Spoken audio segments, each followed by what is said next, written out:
അല്ല, അതൊക്കെ പിന്നെ പറയാം. നമുക്ക് ഇപ്പോൾ ഇതൊന്നും പ്രോഗ്രാം കഴിയട്ടെ.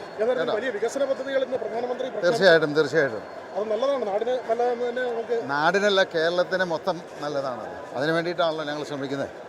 കേരളം മാറ്റിയെടുക്കുക, അതാണ് നമ്മൾ ഉദ്ദേശിക്കുന്നത്. ജനങ്ങൾ പ്രതീക്ഷിച്ച ഒരു വികസനം അദ്ദേഹം പ്രഖ്യാപിക്കും. ജനങ്ങൾ പ്രതീക്ഷിക്കാത്ത വികസനമാണ് കൊണ്ടുവരാൻ പോകുന്നത്. കേരളം ഇതുവരെ കാണാത്ത വികസനമാണ് കേരളത്തിലേക്ക്.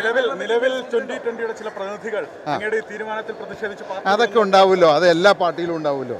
എത്രയോ പേര് കമ്മ്യൂണിസ്റ്റ് പാർട്ടിയിൽ നിന്ന് പോകുന്നു, കോൺഗ്രസിൽ നിന്ന് പോകുന്നു, എല്ലാ പാർട്ടിയിലും ഉള്ളതല്ലേ ഇത്. ആശയപരമായിട്ട് ചിലപ്പോൾ തീരുമാനം എടുക്കുമ്പോൾ 99% നമ്മുടെ കൂടെ നിൽക്കും, 1%, 2% പോകും. അതെല്ലാ പാർട്ടിയിലും ഉണ്ടാവും. അതൊക്കെ നമ്മൾ പ്രതീക്ഷിക്കും.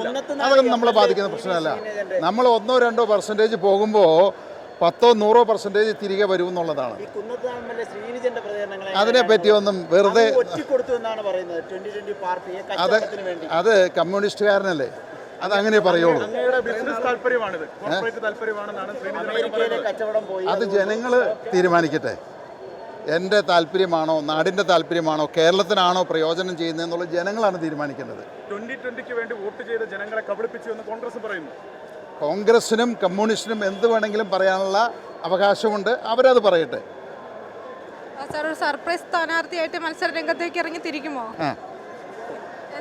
സർപ്രൈസ് സ്ഥാനാർത്ഥിയായിട്ട് അതിനെപ്പറ്റി എല്ലാം നമുക്ക്, ഞാനിപ്പോൾ ഇതിലേക്ക് ചേരുന്നല്ലേ ഉള്ളൂ. ഞാൻ ഒറ്റയ്ക്കെടുക്കേണ്ട തീരുമാനമല്ലല്ലോ.